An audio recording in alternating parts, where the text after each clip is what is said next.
Ladies and gentlemen, would you please rise for the playing of the Sibling Rivalry Baseball Podcast. And here's your host, Jana, and her big brother, Jeff.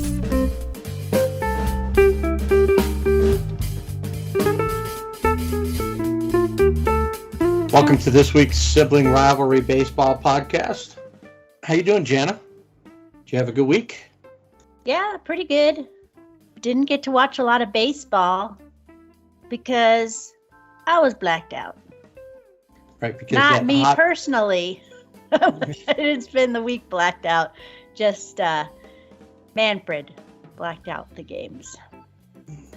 Just had, well, it's not like they were huge games or anything, right? Nothing special happened. No, nothing special in those games that happened in Arizona. 6 hours away from me. Yeah, apparently you guys are a hotbed of Diamondback fandom. No. Well, we'll talk about the Dodgers today. We'll talk about the silver linings for the Angels and more. So why don't we go ahead and get this one started?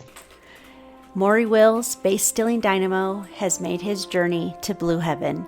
He passed away on Monday, September 19th at his home in Arizona. He was 89 years old. Born October 2nd, 1932 in Washington, D.C., he always dreamed of playing in the major leagues. In an interview with MLB.com in 2004, he said, "As a kid, my greatest wish was to play in the big leagues. When I was 14, I heard about Jackie Robinson and I wanted to play for the Dodgers. I spent 8.5 years in the minors and it appeared it would not happen. I wanted to play with Jackie Robinson and didn't get to do that, but I did play for the Dodgers." Wills became part of the Dodgers organization when Pee Wee Reese, Hall of Fame shortstop, was playing. It would take 8.5 minor league seasons before he became the shortstop, taking the job from Don Zimmer. Wills stole 50 bases in his first full season in 1960, beginning a run of 6 straight seasons in which he led the National League. He was the first National League player to steal 50 bases since Pittsburgh's Max Carey stole 51 in 1923. Wills stole 104 bases in 1962, breaking Ty Cobb's record of 96 set in 1915. Wills was named Most Valuable Player of the National League in 1962 and the Most Valuable Player at the 1962 All-Star Game, in which he would appear in 5 seasons. He led the league in stolen bases in 6 consecutive seasons. He won 2 Gold Gloves at shortstop and still holds the club record with 490 stolen bases, even though he retired in 1972. Wills played in his first World Series in the Dodgers win over the White Sox in 1959, and he and the Dodgers went to the World Series 3 more times when he was with Los Angeles. The Dodgers swept the Yankees in 1963, beat the Twins in 7 games in 1965, and were swept by the Orioles in 1966. Wills excelled in the 1965 World Series, hitting .367 with 3 doubles, 3 RBIs, and 3 stolen bases. Dave Roberts, Dodgers manager who wears number 30 because that's the number Wills wore, said he was a friend, a father, a mentor, all of the above for me, so this is a tough one for me. He said, "He just kind of showed me to appreciate my craft, showed me how to be a big leaguer. He just loved to teach. I think a lot of where I get my excitement, my passion, my love for players is from Maury." The Dodgers will wear a patch honoring Wills for the rest of the season. He is survived by his wife Carla and children Barry, Mickey, Bump, Anita, Susan, Quam, and Wendy Jo Wills.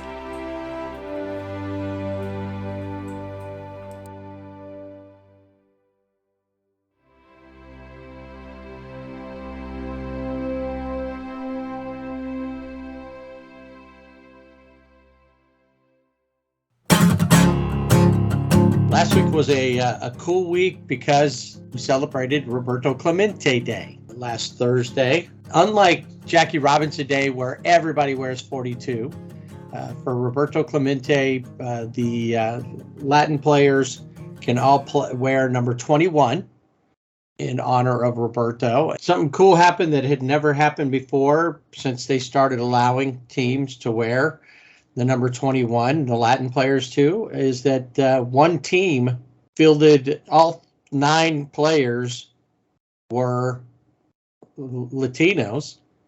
And so all 9 were wearing number 21. That would have been the Tampa Bay Rays. Yeah, it's first time that it's ever happened in an MLB game. And now they said that when they put the lineup together, that they didn't realize that they weren't, that they just put it together. And maybe it just kind of came together that way. And maybe they didn't realize that they were all 9 were Latino players. But it's cool either way, whether they, decided to do this or if it was just a happy accident. I'm sure that, for a lot of teams, it was probably not that hard to do with, Right. how many great, starting Latino players without like specifically saying, oh, let's pull this guy up off the bench or this guy or. Yeah. So for the Rays, you had Yandy Diaz, Randy Arozarena, Wander Franco, Manuel Margot, Jose Siri, Harold Ramirez, David Peralta, Rene Pinto, and Isaac Parades. And they represented Cuba, the Dominican Republic, Venezuela, Colombia, and Mexico. And the players, though, said, we didn't even realize that it was anything special until after the game and people were asking them about it. So I could see that the players were like, oh, hey, we all have 21 today, but they would have worn 21 regardless of whether they were in the lineup or not, but still a cool occurrence. Also, players who were nominated for the Roberto Clemente Award also were allowed to wear number 21. And that always seems to be like one of the biggest awards. The most honor seems to go with that, with the being nominated for that award. And part of it is that you can only win it one time. Once you've won it, you can't win it again. And there's some players that are nominated seemingly almost every year. And last year Nelson Cruz walked away with the award. This year, a whole new batch of folks, including Justin Turner, who has been nominated before, I think. Yeah, I think he's been nominated several times. I think he's one of those guys that is the Dodgers representative, and has been, maybe not every year, but he does so much. He and his wife, Courtney, they do so much in the Los Angeles area. So it kind of makes sense. And it almost is surprising that he hasn't won the award yet. But the Roberto Clemente Award is an award that goes to a player who best represents the game of baseball through extraordinary character, community involvement, philanthropy, and positive contributions, both on and off the field. JT is definitely doing that. I think the other day I heard Dave Roberts say, we don't even know how he does it. He comes out here and he plays at a top level, for the team. And he says, we ask a lot of, he and his wife, because Courtney is very involved with him on all those things. And he goes, I don't know how he does it. It seems like if he's not here, he's doing something out in the community. And of course, he is more or less a local boy, having grown up in Long Beach. He does put a lot of time out into the community. You see stuff all the time about the Justin Turner Foundation. Yeah, their official mission is to support homeless veterans, children, and their families battling life-altering illnesses and diseases in various youth baseball organizations.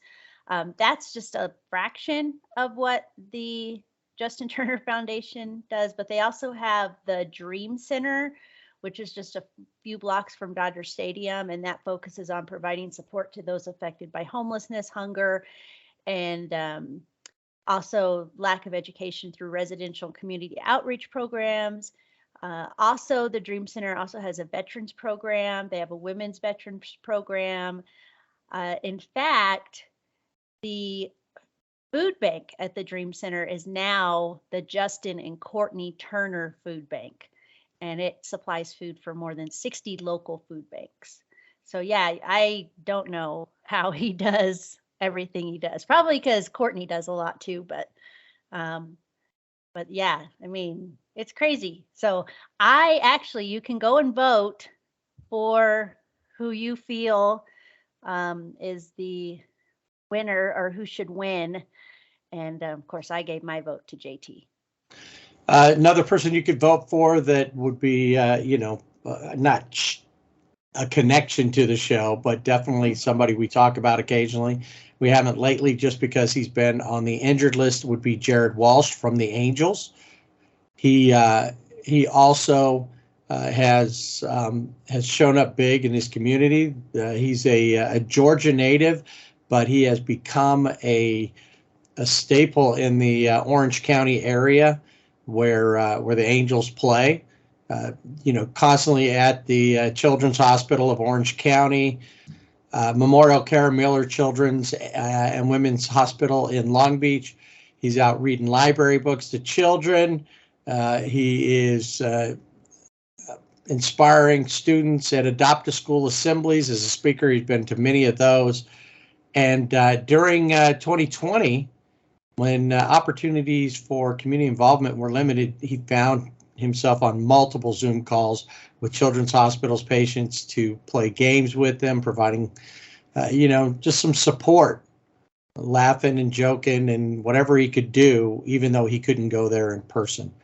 I was going to say in Atlanta, he is an active volunteer with the Habitat for Humanity and also works with Hands on Atlanta, which is a local supports local communities impacted by food insecurity.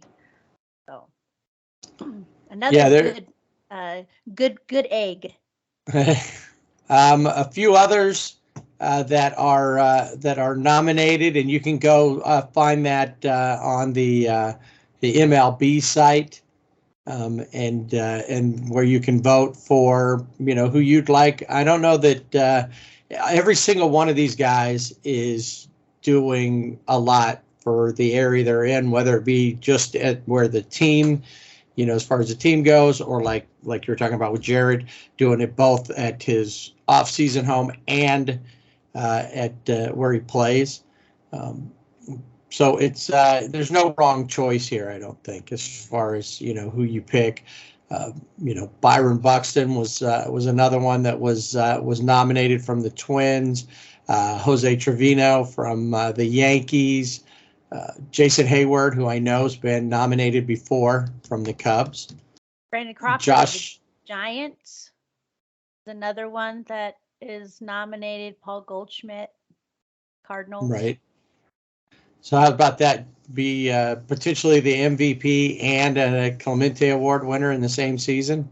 Could just walk away with all the awards there. And then funny one, and I don't know if it's funny, but Josh Bell is the nominee for the Washington Nationals, even though he is no longer a National, because most of the work that he did was while he was there for this nomination before he got traded.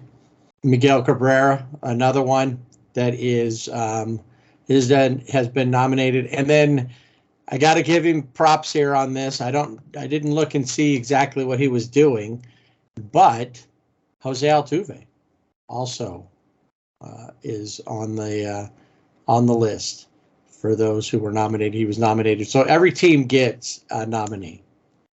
So Jose Altuve is the nominee for the Astros, and he and his wife are very active in the Houston community, and they have hosted several charity events. He was also very active during the pandemic, working with the Astros Foundation to provide 60,000 meals to Kids Meals Incorporated to support children in need. So that's just one of the things that he did to earn the nomination. So yeah, got to give him props, even though he might need some props to make himself a little taller. But Stilts. yeah, To stilts, make not himself- props. Stilts. Right. Voting is available. It started back on September 8th and it runs until October 5th. So if you want to vote for your favorite, or once you've read through to see what each player has done, pick the one that speaks to you the most. You can definitely do that. Like normal, there is no date for announcement that I can find. It's one of those things that just never. A couple of years ago, they said, okay, we're going to have it. We're going to announce it here. And it wasn't until like months later that, and I mean like 2 to 3 months later, that they finally announced it was after all of the season end awards and everything. And typically it happens more like around the playoffs or the World Series that they will announce the winner, so that it's highlighted better in around like a World Series game or something like that. I don't know. You can never find it. Another Manfred moment. Manfreded. Yep. Well, and maybe it's because it used to be called the Commissioner's Award, and then they changed it to be named after Roberto Clemente, who definitely was big in community involvement. In fact, when he died doing something that was a charitable cause. So can't tell you when it's going to get announced, but we'll tell you, once we find out and who it is. Because typically it does. Last year it happened. I think they said, okay, we're going to announce it on this date, and they actually did. In 2020, they didn't. So maybe it was because we'll just blame it on COVID. It's time for Dodger baseball. The Dodgers had another good week. Question is, can they continue this role as they roll into the playoffs? We know that they're going there, but even more has happened. And I think something odd also happened, is that for the second time in as many weeks, they had a game delayed or affected by weather. So we'll talk about that when we get to that particular game. For the most part, I guess I got to cover the first part here, because you didn't see any of these games. You just kind of heard rumors about these games. I heard rumors.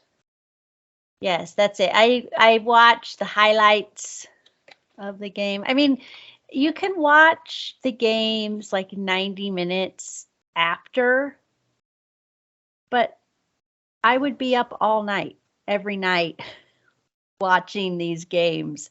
So I just, hang out and do stuff with, hang out with Planet Head, hang out with the boys, because then that kind of banks my time towards the postseason. Hopefully. Gotcha. You're building up time for that when you're going to ignore them all for a couple of weeks. For the month of October. Sorry, I'm out of. You're out of luck. You know how to work the microwave? Oh no, they don't. Anyway, so the Dodgers heading into Arizona after a decent week before. They took out the Padres last week and all but clinched the NL West. That was they were almost there, but they couldn't quite do it. So they go to Arizona so they can try to do it one game at a time. They had 2 games. All they had to do was win to clinch. They could have beat the Padres and done it all in one swoop, because it was a Padres loss or a Dodgers win. So in this case, they got to win at least 2 of the 3 to move on. And game 1 starts off pretty well. You got Tyler Anderson on the hill, goes 7 innings, gives up only 5 hits, no runs, only strikes out 2. Yeah, I noticed with Tyler Anderson that his strikeouts are a little bit lower. I mean, he gets obviously gets the job done, but his strikeouts, he doesn't have that same jumbo jack mentality Right. that the Dodger pitchers need. Yes, that would be true. And that seemed to kind of be the theme. You've had enough, Jumbo Jacks. You need a break. Watching out for the health. Getting a little chubby there, buddy. The burgers are not helping. So we're not going to get no more free Jumbo Jacks for you, at least not this series. Oddly, Freddie Freeman, no hits in this game. Trey had a triple. Cody, 2 for 4 with 2 RBIs. Mookie with a home run in the ninth with 3 RBIs, so that the Dodgers take it 6-0. Ryan Nelson had 6 strikeouts for the Diamondbacks, went 6 innings, gave up 2 hits, no runs. Ketel Marte with 2 hits for them, but they get blanked by the Dodgers. And leads to one of your favorite days of the week. Kershaw Day. Exactly. Yeah, so Kershaw's on the mound in this game, and this could be the game. The sheriffs are posted at the pool. They got the mounted. I don't know that there are horses out there, but they were surrounding the pool just to make sure if it happened. Kershaw's on the mound, pitches 7 innings, gives up 2 hits, no runs, 5 strikeouts. Wasn't he on the mound the last time when they actually did do that? I think so, yeah. I remember him kind of leading the charge out there. Yeah. So, and of course we have our usual suspects. Freeman, he came around. He must have, maybe he was able to get some sleep the night, the night that he went 0 for, 4 or 5, whatever it was. But he goes 1 for 4, had a home run. Max Muncy had a home run. And that was the closest to the pool that the Dodgers got, because he hit it right over the pool. Yes. And then Joey Gallo had a home run.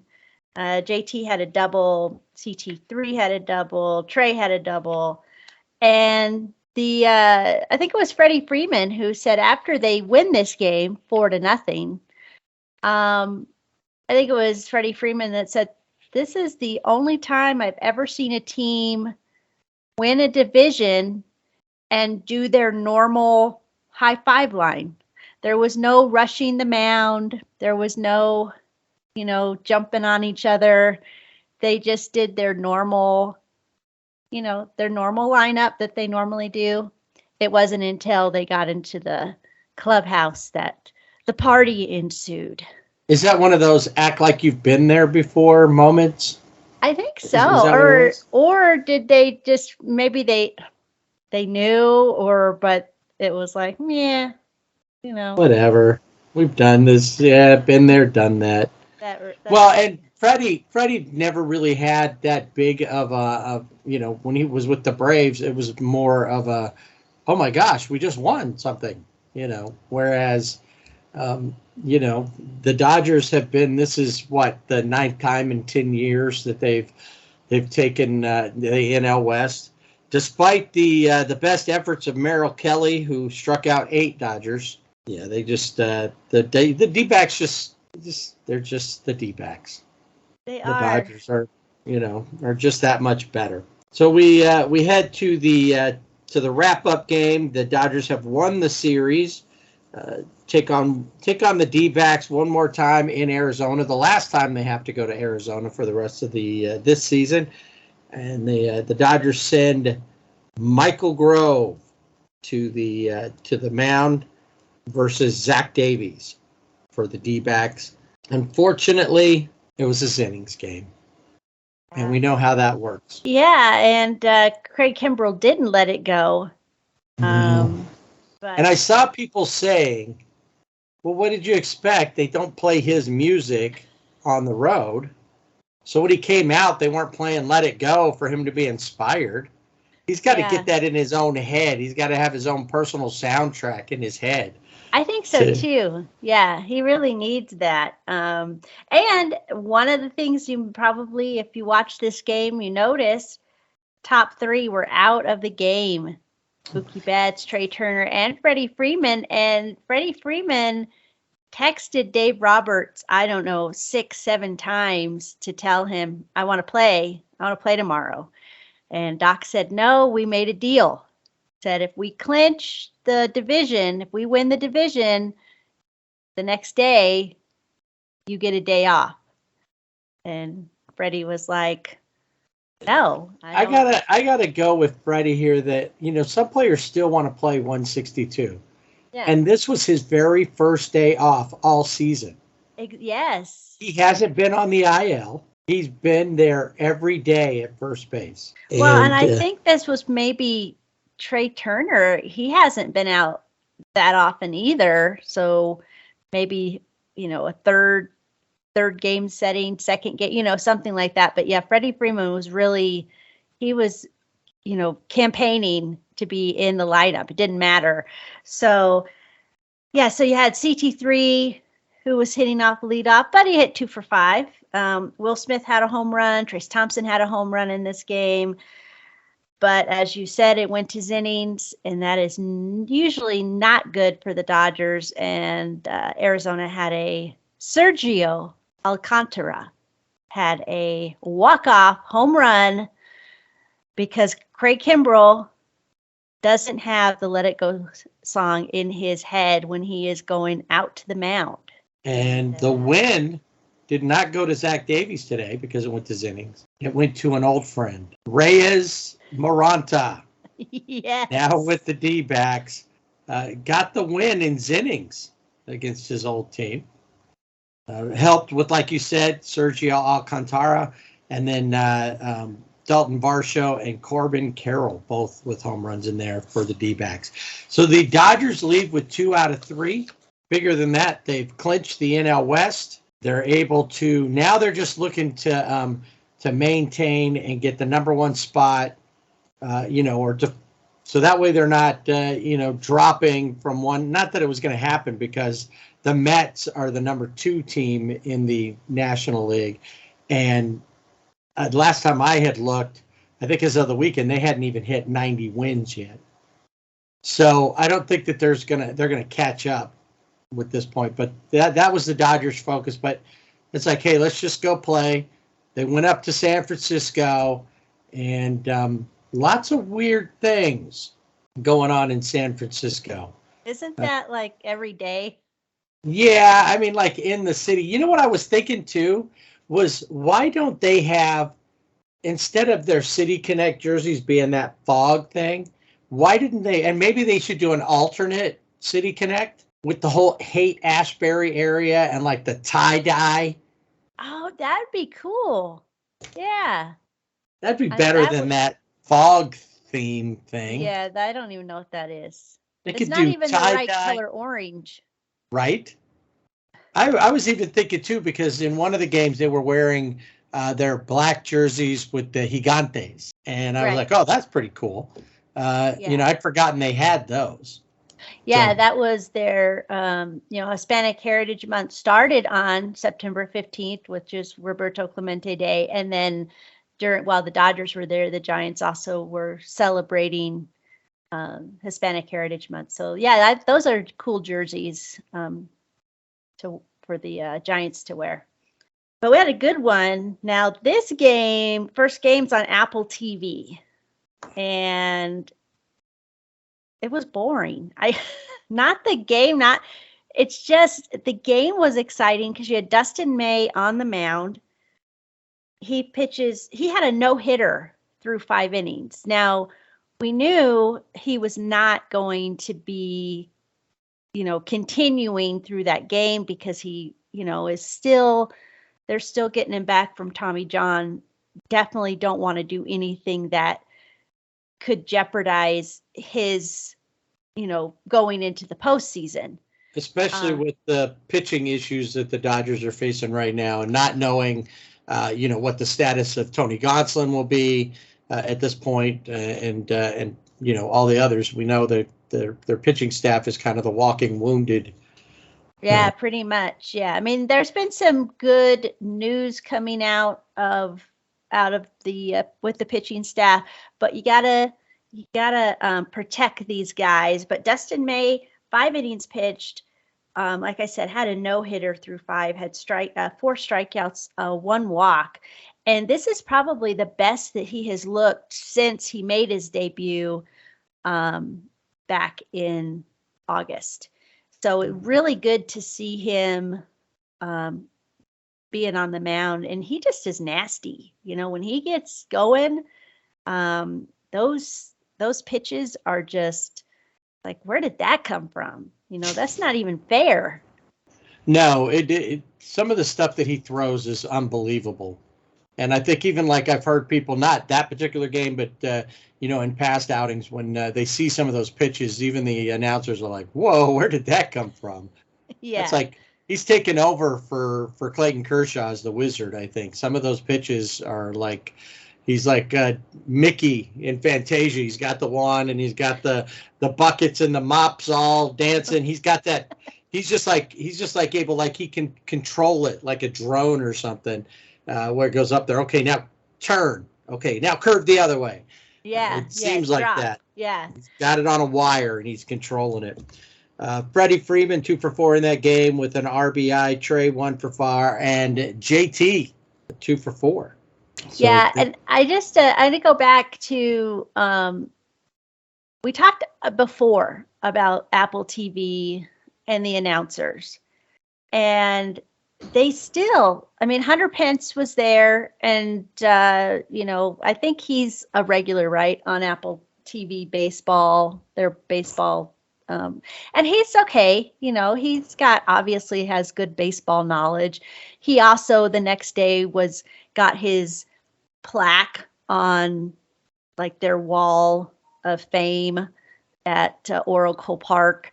So it was a big celebration all about Hunter, and they talked a lot about that. But if you were just watching the game, and I was tuned him out, I kind of had the sound down and was just watching the game. Game was good, but they're so boring. And I don't get it. Like, it's probably good that they're on Apple TV, because that way, I don't know what their viewership is, but if you were trying to sell baseball to someone, who is maybe a casual fan, or maybe they've seen a game or two, and you're like, you got to watch this. You got to watch these games. It's like, great. They would never watch another game because they're so boring. It like puts you to sleep. I'm like, you and I would do a better job. Hey, Apple TV. Yeah, what are you thinking? Exactly. We're there. We'll do it. We'll have fun. Logan Webb normally controls the Dodgers. Didn't have as much luck this time. Only goes 4 innings, gives up 7 hits and 4 of the 5 runs in the shutout for the Dodgers. That game 5-0. Game 2, the ace is on the hill. Julio ready to get through this stuff and get into the postseason. Has a pretty good day. 6 innings pitched, 5 hits, 2 runs. It strikes out 8. Yeah, it gives up just a 1 home run. Gets a 17th win of the season. I don't think a lot of people. He's just kind of the unsung hero of the pitching staff, because we have talked about this before. Either we take him for granted, or we're just like, it's Julio. That's what Julio does. Really good article in the Los Angeles Times written by Jorge Castillo about Julio and growing up and his eye, with his eye surgeries that he had and the perseverance. So you get to, I enjoyed reading that because I felt like I know him just a little bit more than just the pitcher on the mound. Yeah, I like the one thing where they said, people still giving him grief about the eye. And in San Diego, he was getting grief from some Padres fans. And he just had enough of it. So he turned around and said something to the effect, and I'm paraphrasing here just as I remember it, but it was more to the effect of, well, I put your team down, or I've got a ring, and I put your team down with 1 eye. Imagine what I could do with 2. Yeah, I know. That's like the best. That was the best part of it. Like quiet. and when you see him, he's very, he is demonstrative on the mound, but it's not that same way. That's what I like about him. Like when he doesn't get the call or, somebody gets a hit, he's like, okay, all right, let me fix this. And then he does. So yeah, Julio on the mound. Tommy Conley came in and pitched for 2/3 of an innings, had 2 strikeouts. So that is good news for the Dodgers because he had come out earlier in the season, had been on the IL, got off the IL, pitched, went back on the IL. Now he has gone through several rehab assignments. And so that's good to see him. And that's 2 games in a row of coming in and getting 2 strikeouts.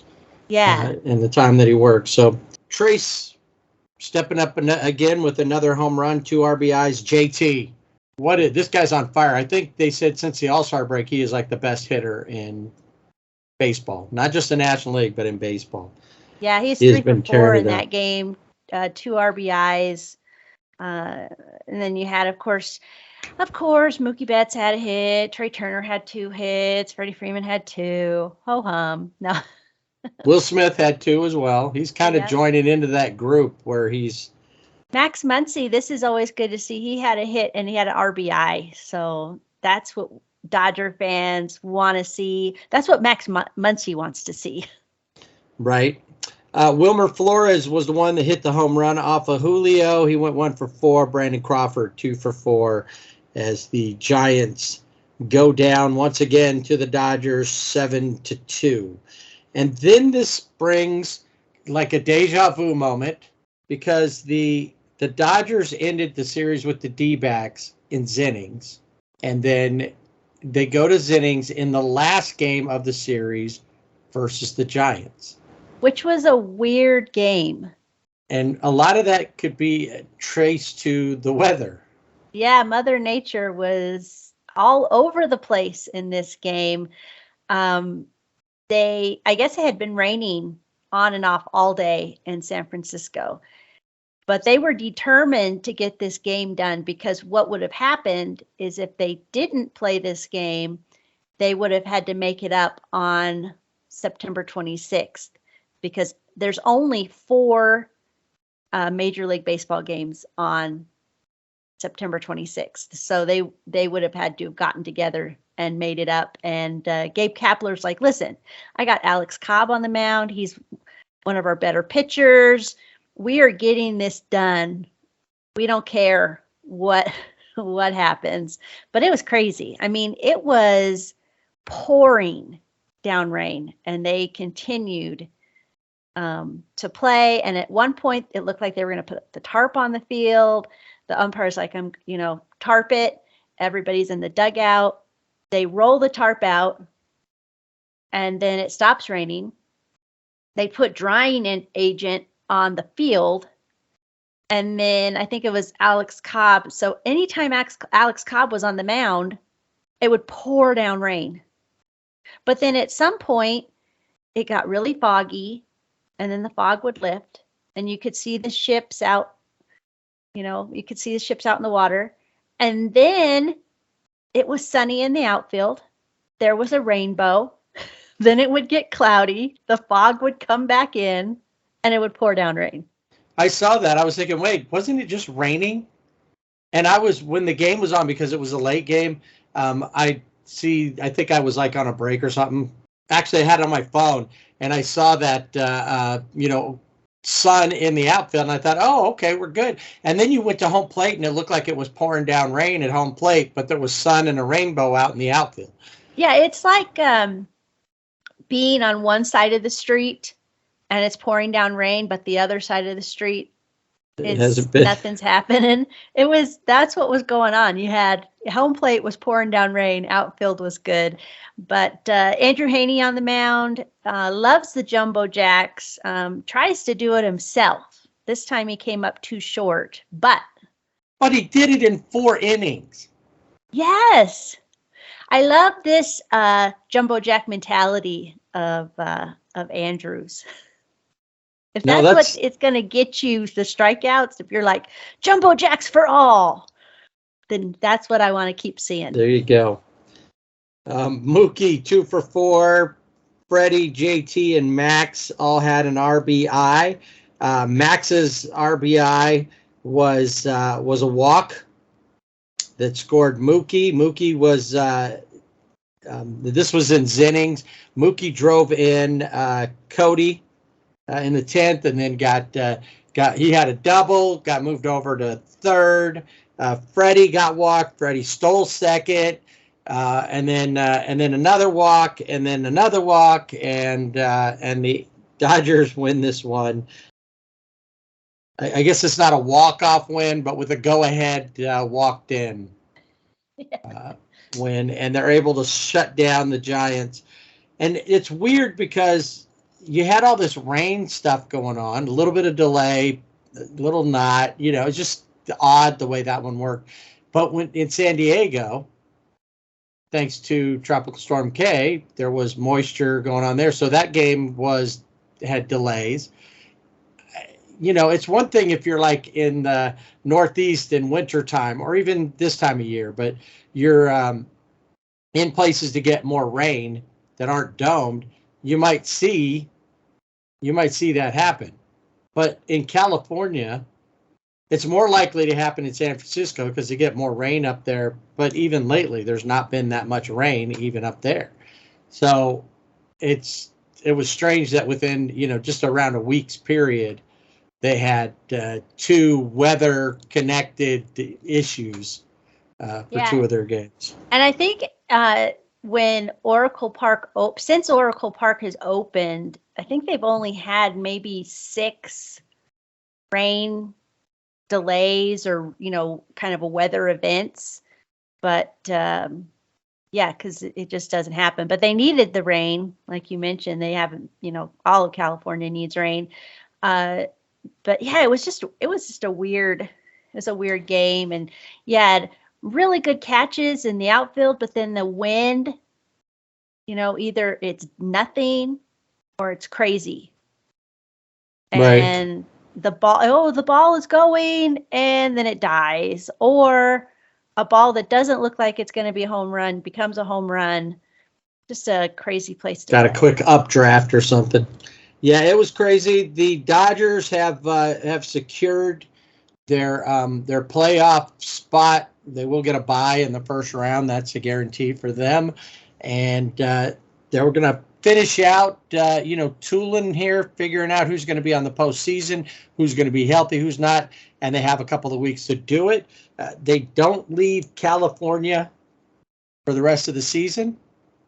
Arizona in, and then St. Louis comes in for the weekend, and I will get to see Tio Albert. Who knows if he'll hit, if he hasn't already hit number 700, he's within 2 as of recording time.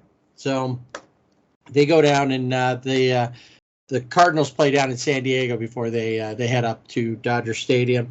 And they play, the Dodgers have 5 games against the D-backs this series with a doubleheader that happened on Tuesday.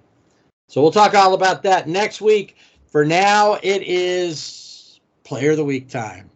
So I went with Max Muncy. I don't remember, was he my Player of the Week last week? I don't know, but yes, he was. I think he was. I don't know.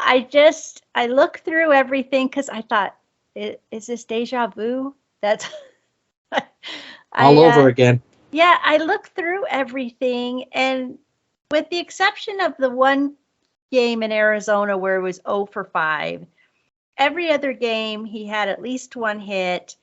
And in every, he had 2 doubles, he had a home run, he had 3 RBIs, 260 batting average. We're like, yeah, 260, but it's so good to see Max Muncy doing Max Muncy things. And I just going to continue with my trend of giving it to Max Muncy this week.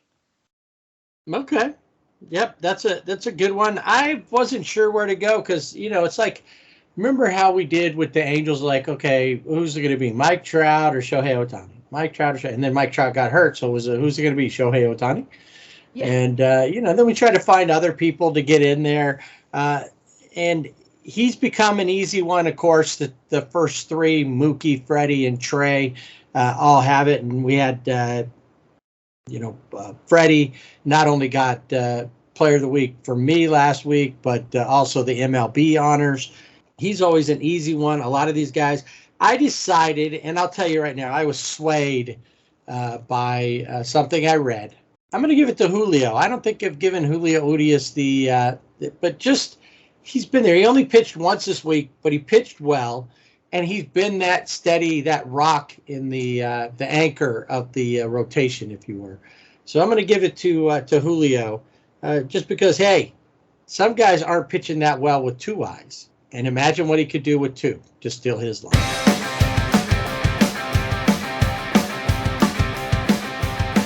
Time for the silver lining segment. We're going to talk Angels baseball. The Angels went to Cleveland and then came home to take on Seattle. Two teams fighting for their playoff lives. Cleveland has to win the AL Central to get into the playoffs. They're effectively locked out by Toronto, Tampa Bay, and Seattle. So they go in there. Let's see if the Angels could cause a little problem for the Guardians while they were there in Cleveland. Reed Detmers on the hill to start, and he throws 5 innings, gives up 6 hits and 4 runs. Aaron Loop gets the loss in game 1, but Mike Trout hit what would be the home run of the 7th home run game in a row, and that's where that streak would end. He wouldn't get beyond the 7. Matt Duffy, 2 for 4 in that with a home run as well. Stephen Kwan, remember him? We talked about him at the beginning of the season. Oh, yeah. He was the rookie, like tearing things up. Just had a great start of the season. Got injured when the Guardians came to Anaheim. He was not with them, so you didn't get to see him play. He is back and has been for a little bit, but got to see him this time. 2 for 4. With an RBI. Austin Hedges, Owen Miller, and Ahmad Rosario all given Reed Detmers fits in a 5-4 loss in game 1. That's okay. It's only one, right? Only one. Just play. So let's go to the game next 2. day. Jose Suarez on the hill. He's also gone 5. He went 5 1/3. He gave up 9 hits, but only 3 runs compared But that was enough. Yeah, it didn't really matter because all 3 runs were winning runs compared to the one that they put up courtesy of Matt Theis's home run.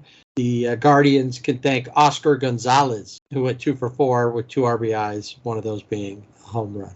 So that's only 2, and that's not unusual for the Angels, right? Yeah, that happens.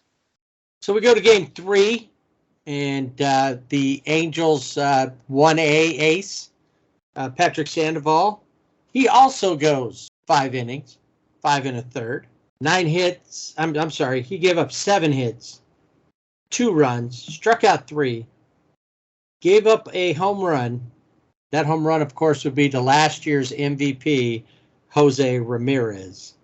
Oscar Gonzalez had another big day for the Guardians, 3 for 4, the home run, and Andres Jimenez, 3 for 4. They were actually in this game for a while, and then Jimmy Herget, who's actually been pretty solid out of the pen for these guys, gets the blown save. Mickey Moniak, who a lot are saying might very well push Joe Adell out completely, because a lot of people don't realize this, but Mickey Moniak, who was picked up in a trade, was a number 1 draft pick. Oh, yes. That is right. But obviously not doing well at, that they were willing to trade him. He has his moments. He's done all right. This game had a couple of moments. He's 2 for 4 with 2 RBIs and a home run. Trout, 2 for 4. Taylor Ward, 2 for 4. Rengifo, 2 for 4. Shohei, 1 for 4.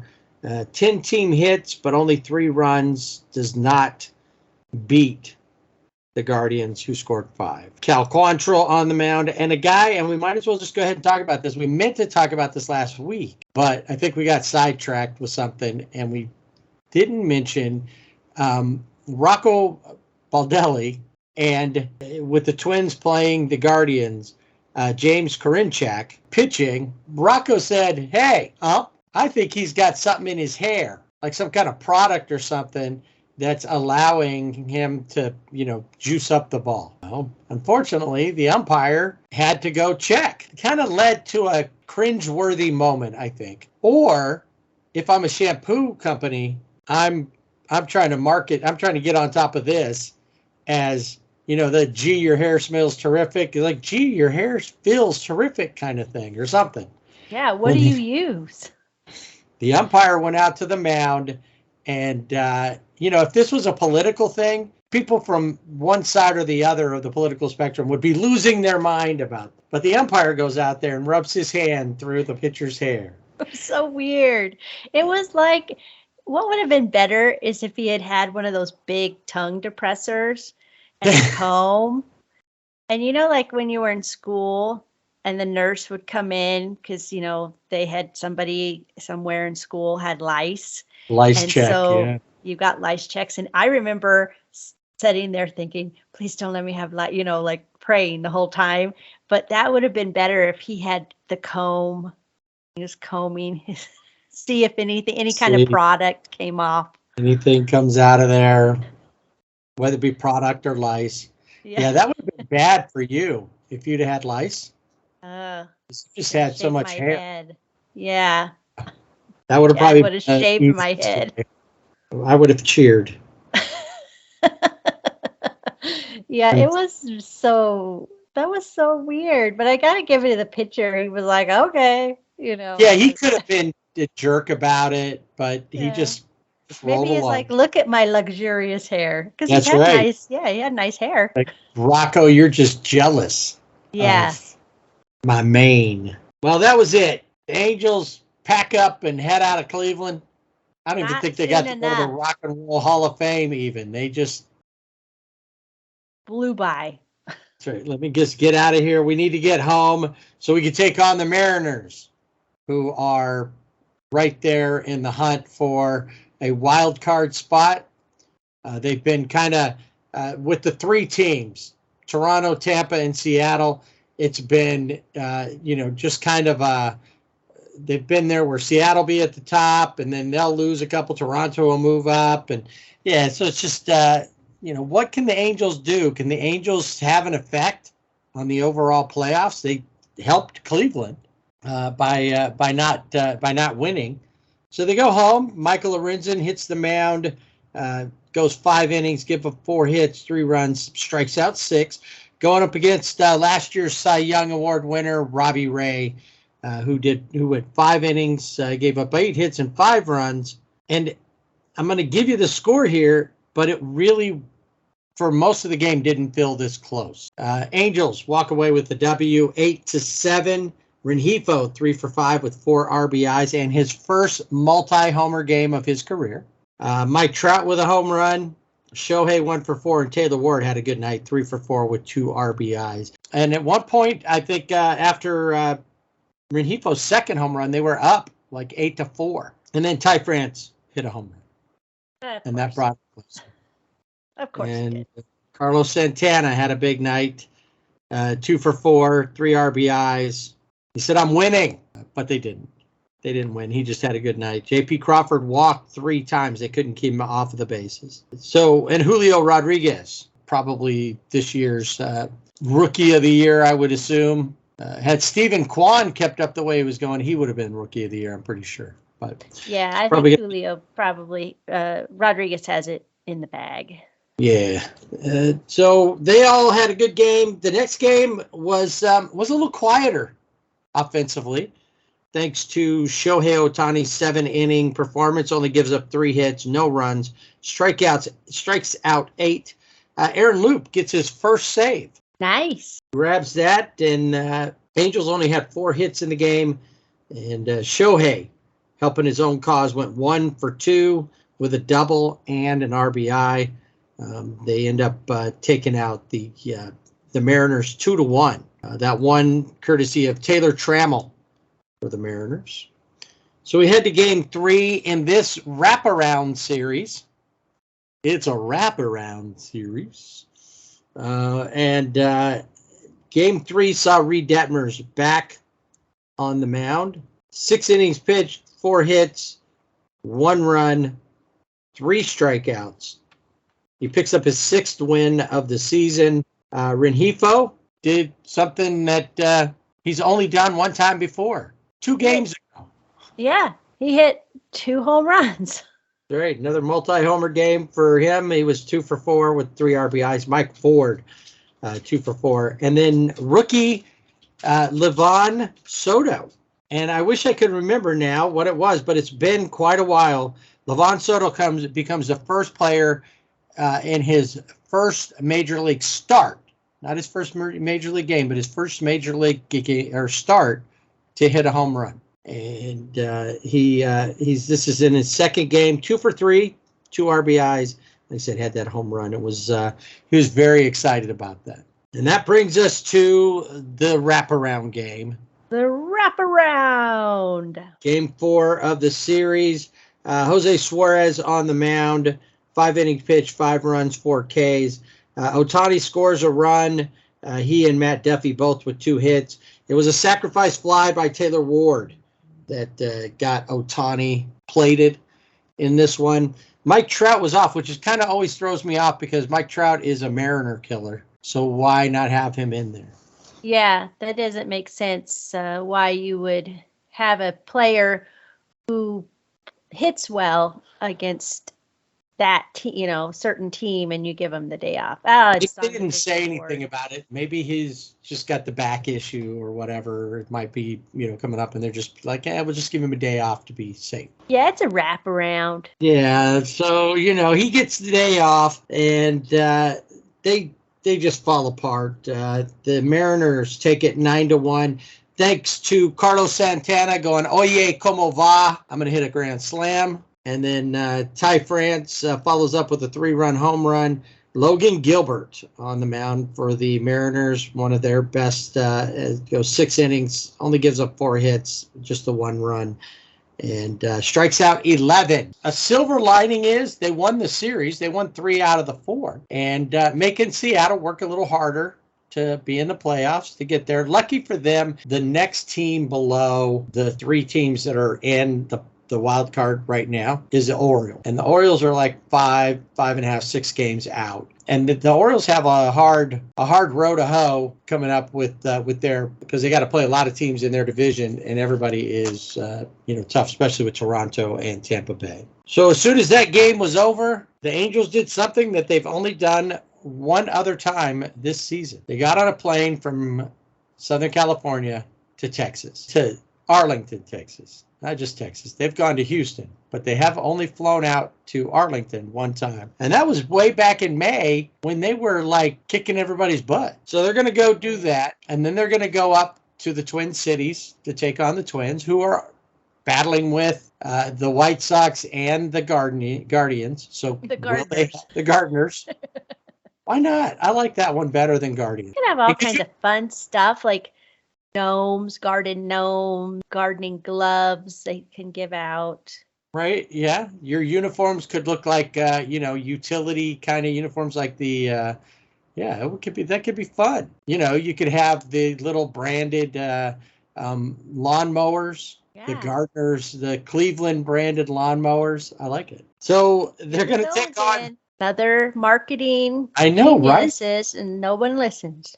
Nope, nobody listening. So they'll do that. Once they finish up there, they will come home, and they'll be much like the Dodgers. They won't leave California again. They will play another series or 2 at home, and then they will also, I think they finish up in Texas comes in. Actually, I think they play Oakland, and then Texas comes in, and they finish up with Texas here at home. So let's take a look at this week's Silver Linings Award winner. Who you got? I know it's him again. But I don't know. I had to go with Luis Rengifo. Who else? Who else could it be? I tried. I looked at other people. And it's like, oh, hey, maybe this one. but it always came back to Rengifo. So he is my silver lining player of the week. Well, and he had 4 home runs on the week, and that was just over 2 games. 7 RBIs.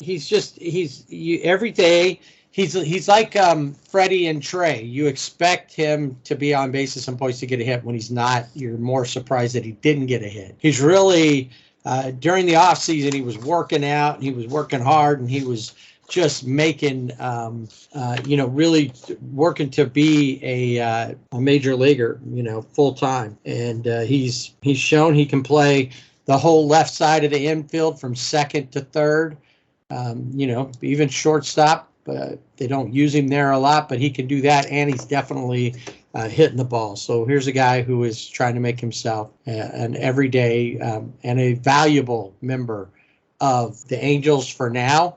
And, hopefully they're able to keep him for a little while, homegrown talent kind of thing, versus, trading him off somewhere or losing him during, we'll see. He's still got some time to go on that, but it's cool to see him come up and truly be the silver lining. Even if the Angels were winning more often than they are, he definitely has stood out.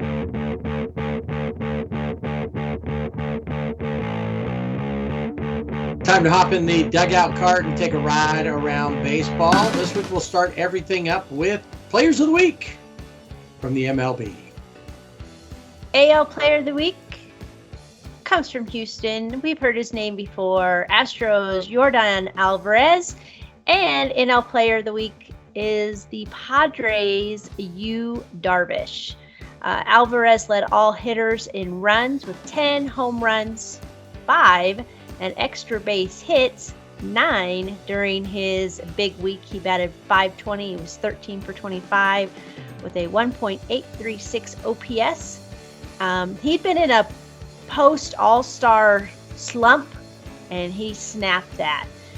His week was highlighted by his 3-homer performance versus the A's, and which helped Houston secure its 6th consecutive postseason berth, which I got to say real quick in here, was really funny.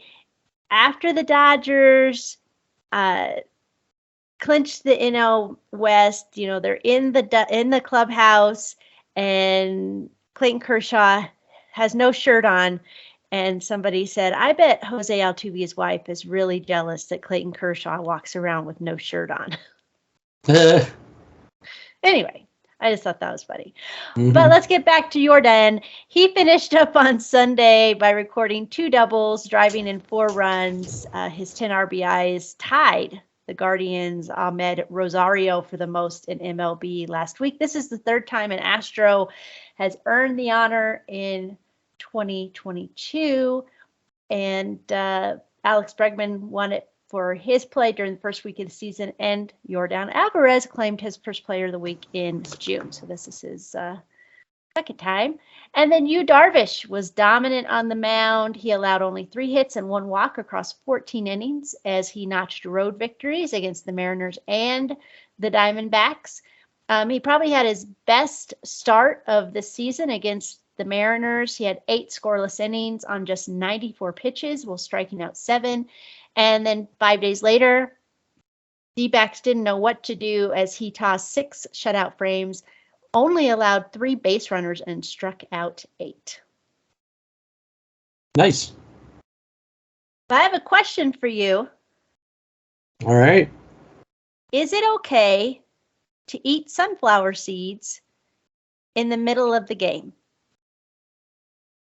while play is happening? Not just like, like batters coming up to bat and you're in the outfield or infield, but anytime during the game. When you're playing, while you're in playing, the game. You are in the game playing. Is it okay to eat sunflower seeds? Yeah. Yeah. The thing would be, though, is that, you go to make a play. What if you swallow? Yeah.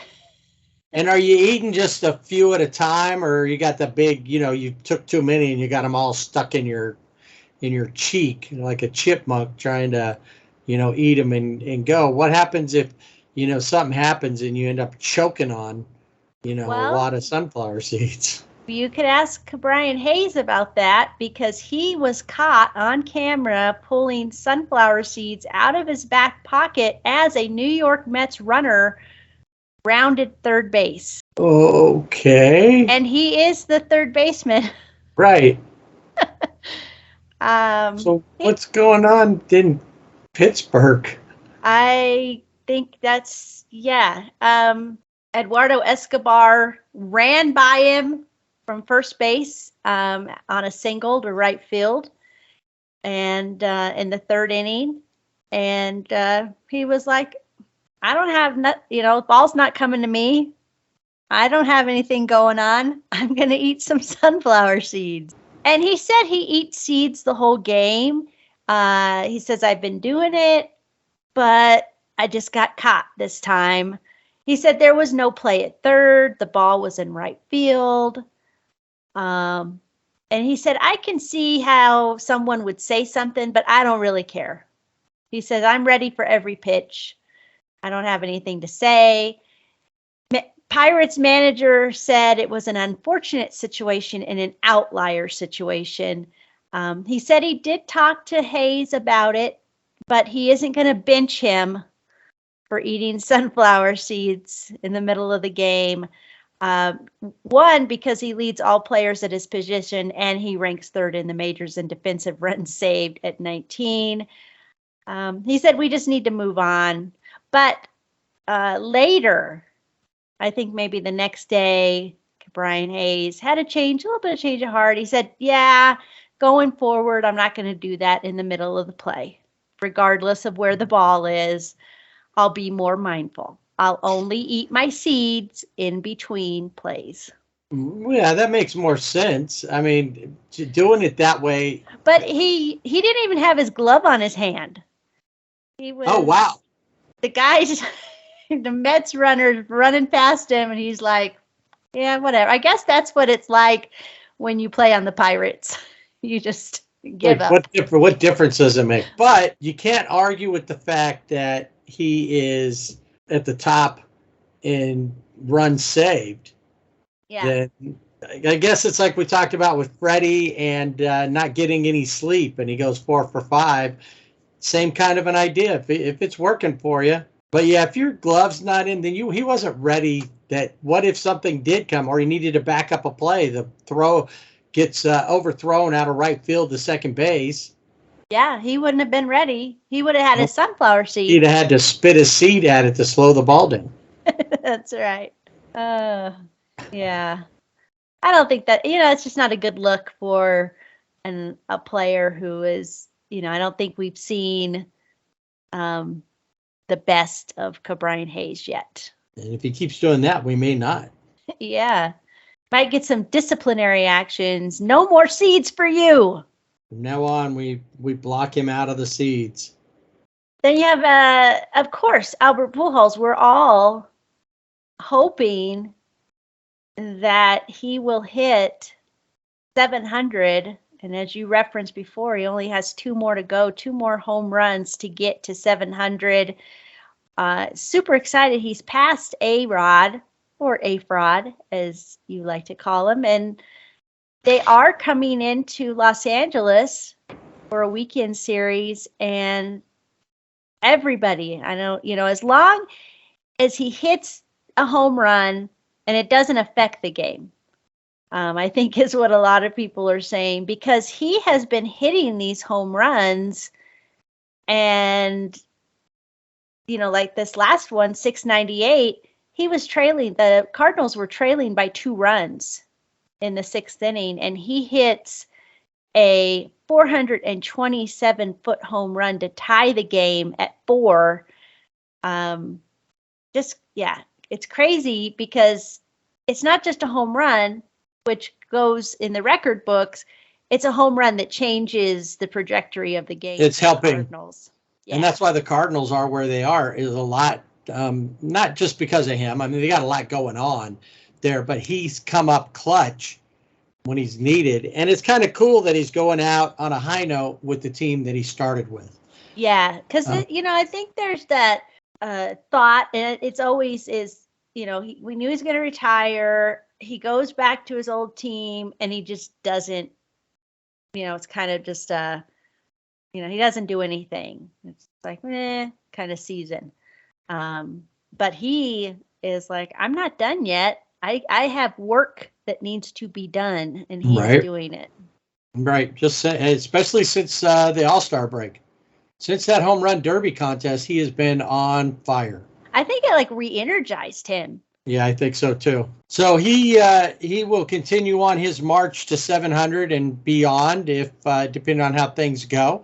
I did notice, because I have my tickets. I don't really like sitting in the outfield. I've done it before. It's not bad, but the tickets for Cardinals series, I looked at San Diego and LA, and the outfield seats on the secondary markets, like StubHub kind of places in that, the resale market, way up, because people are like, I might be there for 700 or whatever, but it's going to be historical. I want to be there. And they're all out in buying up those outfield seats. The bleacher seats in LA, I'm not sure how they work. I know they're out there by that building out there, the brick building in San Diego. So that's, right in that kind of left center area, wherever you could sit out there, so that way you might get a chance. And what I've heard is that once he gets there, MLB's got special balls that they're going to be using. So if when he hits number 700, the ball will be marked, so that way they know that was.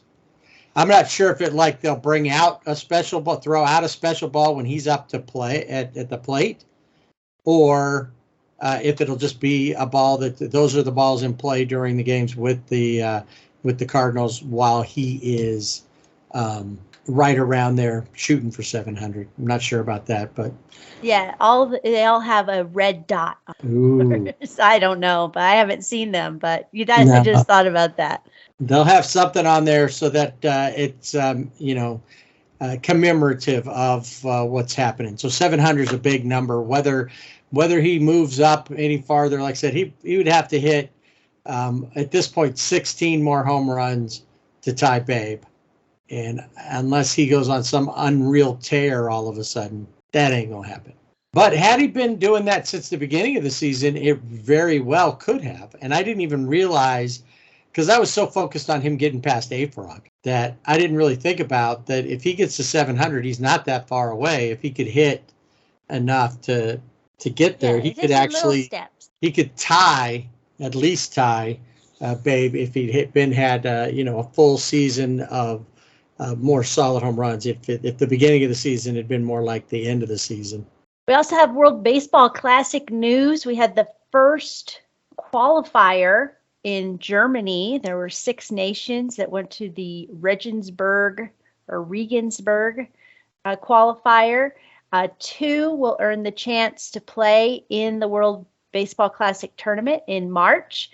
As we said, the teams have expanded. So there are 20 teams for 2023. So there are more nations that could become a Cinderella like Israel was in the 2017 tournament. So the 6 nations that were playing in this Pool A qualifier are Czech Republic, Germany, Spain, France, Great Britain, and South Africa. At the time of the recording, Germany had topped South Africa 11-5, which earned them a win or a chance, obviously it earned them a win, but they get to go on and pursue possibly their first ever World Baseball Classic appearance. They face the Czech Republic on Tuesday in an elimination game. The winner of that game will play the loser of a Tuesday game between Spain and Great Britain, and that game will have a ticket to the World Baseball Championship on the line. So next week we will tell you if Germany made it into the World Baseball Classic. So lots happening there. Kind of cool. You got Germany, Czech Republic, Spain, Great Britain. And in Great Britain, they have on their team, they've got some rookie player from he goes to East Tennessee and he was drafted, and so they got some,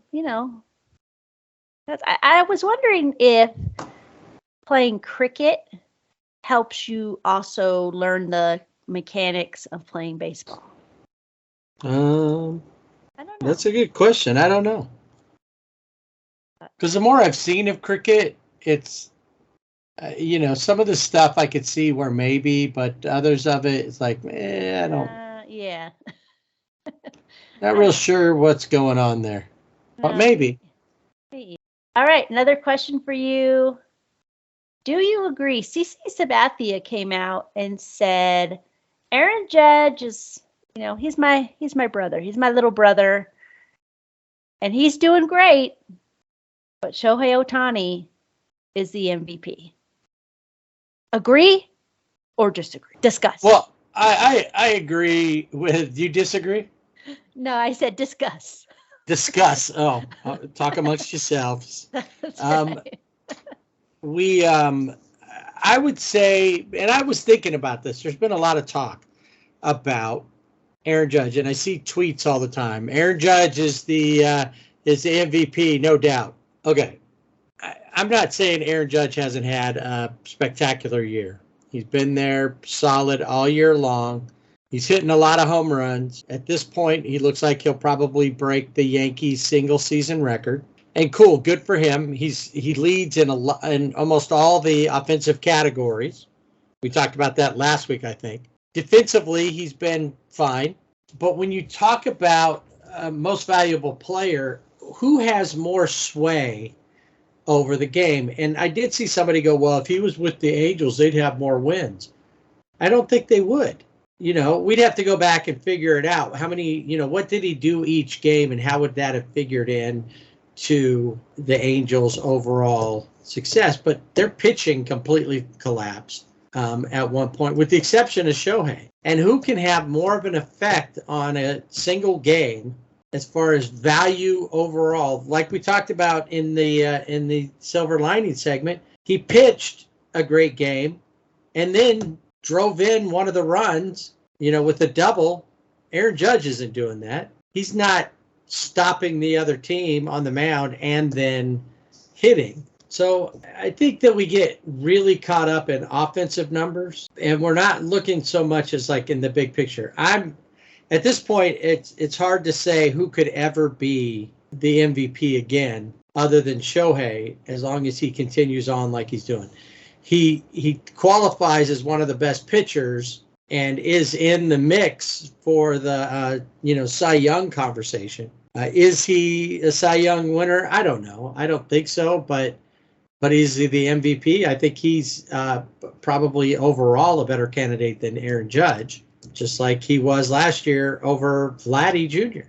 Yeah, I think that's the one thing is I agree with you. We get stuck on the offensive numbers and we don't look at, those defensive numbers. And when you look at Shohei Ohtani, he's doing everything. He's seventh in Major League Baseball in ERA. He has a 13-8 win-loss record. Has hit 34 home runs, and he's still pitching. I've heard the argument, well, he was so great last year. He can't be the MVP again, but why can't he? You're not seeing somebody that's helping their team. And again, you'll get the argument, well, he didn't, the Angels aren't going anywhere. But when he was on the mound, the majority of the time, Angels won those games because of his pitching performance. And not only that, he helped himself a lot of times, by get a home run, a double, something, he would get on base and the guys would get him around. So yes, Judge is in a lot of categories, first in MLB and in the AL, but I don't know. The only other guy that I can think that, but he's in the NL that's close to Shohei Ohtani is Hanser Alberto. And, so he's not in the running for MVP, but I think that people, whoever votes for this could really be swayed by the home run numbers and not look at the full picture. And I think it helps that he's a Yankee. Yes. And just the lore that goes around that. I think, though, like some people have said, hey, why are we spending so much time worried about that Shohei does, both things? And why don't we just appreciate what we're seeing now? Because we don't know that there'll ever be another two-way player like this. Somebody may come and find that they can't do both ways. They may start off that way. How many different guys have come up as two-way players? Jared Walsh, two-way player. We talked about last week. Michael Lorenzen came up as a two-way player. They ended up going in different directions. They're not doing that. It's not for everybody. Shohei is different. Will there be another Japanese player that comes that has the same two-way capability? Maybe. But until that happens, nobody else is doing it. We need to appreciate it and reward it at this point for what it is. And, I think that's what happened. If Vladdy Jr. was a Yankee, maybe he wins it last year. I don't think so, because the year that Shohei had was so unbelievable for doing it on both sides of the ball. But that's what I look at, too. How often does Aaron Judge have an effect on the game defensively, whereas Shohei has a major effect? Because if he's pitching poorly, that's a problem. If he's pitching great, if Aaron Judge was on the Angels, he'd have nothing to do most of the time. That's what I think as far as that goes. And in the American League, I can't even think of who else we could be considering. Those are the top two candidates. And really, in the National League, it seems like it's really, even though I think Freddie Freeman should get consideration based on what he's done, we're probably looking at Paul Goldschmidt. And Yeah, I think so too. I think at this time of year, what's nice for those guys is they've been healthy all year long, so they don't have to worry about not potentially winning the MVP because they had to take a trip on the wheel of fire.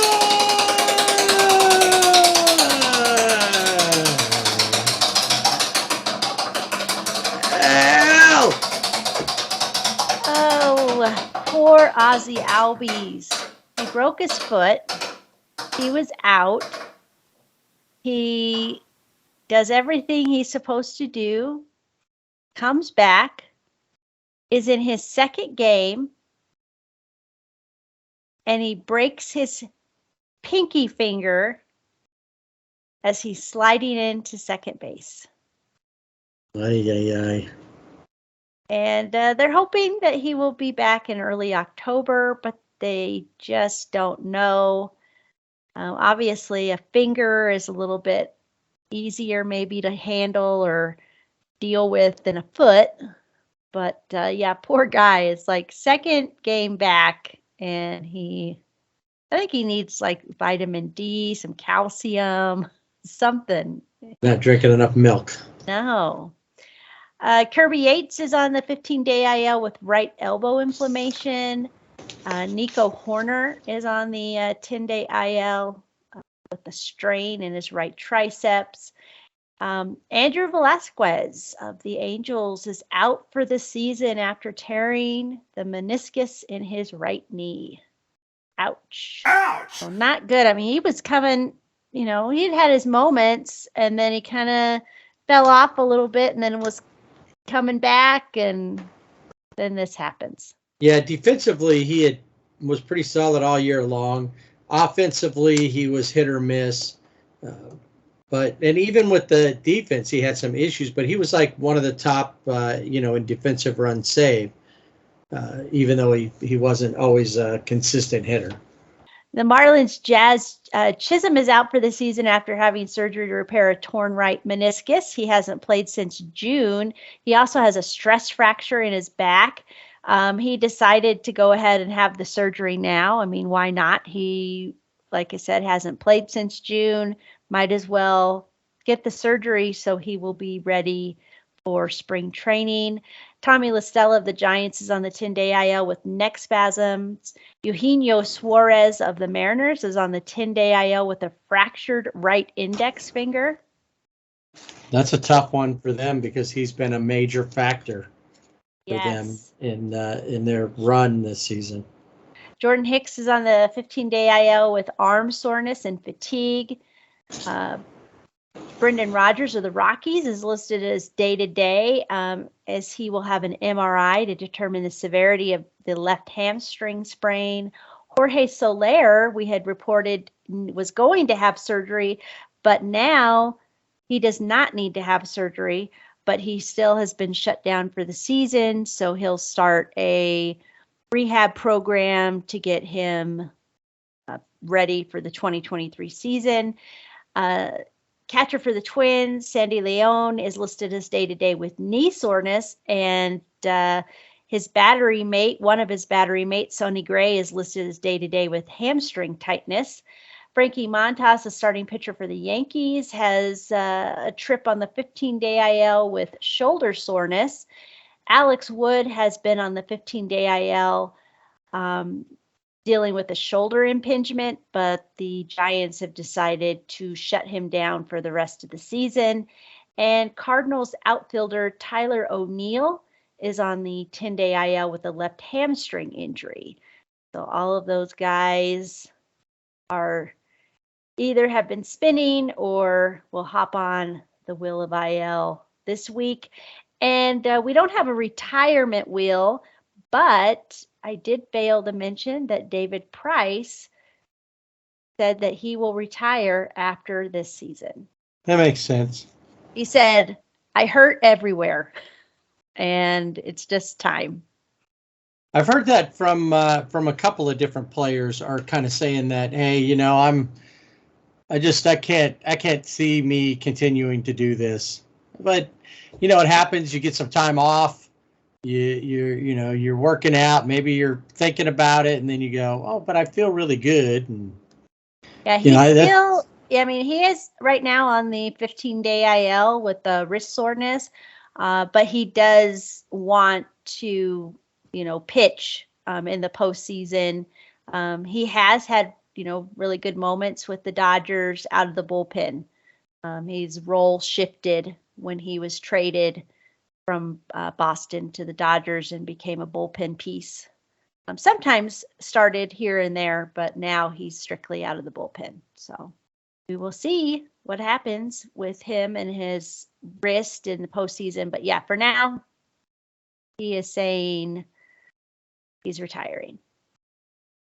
Farewell, adios, auf Wiedersehen, goodbye. I know I messed that up, but yeah, it'll be the end of a good career for him. Yeah, I mean, Cy Young Award winner, with the Rays. Good guy, just overall. Maybe he can go out with another ring with the Dodgers this time. Yeah, that'd be awesome. That's it for this week's Sibling Rivalry Baseball podcast. Remember, you can always find us on social media. We're on Twitter, Sibling Rivalry BB without the A. And on Facebook and Instagram at Sibling Rivalry BB with the A. Check out our website, siblingrivalrybb.com. Click on one of the Fanatics links, and you'll be able to not only support the show, but support your favorite team, especially the Dodgers, with postseason gear now available. NL West winning Dodgers gear as they head off into the playoffs. You'll be ready to support them or any team that because right now only the Asterisks and the Mets have joined the Dodgers as playoff teams. The Asterisks did take the AL West finally, but them and the Mets are the only other teams in the playoffs. So we may be seeing some of this go down to the wire. We'll talk about all that next week. We'll see if the Angels have any effect on the AL Central. They helped the Guardians last time, or the Gardners, as they're now known. And then they're going to be taking on the Twins. Will they dash the Twins' hopes? Or will the Twins get ever closer to maybe a playoff or getting into the playoffs by winning the AL Central? So we'll talk about all that stuff and more. We'll check in on the wheel to see who's joined, who's dropped off, and any more retirement. And we'll talk next week about Albert. Did he hit 700 while I was at the game on Saturday night? That would be cool. We'll see. We'll do all that next time on the Sibling Rivalry Baseball Podcast. Don't forget to swing away.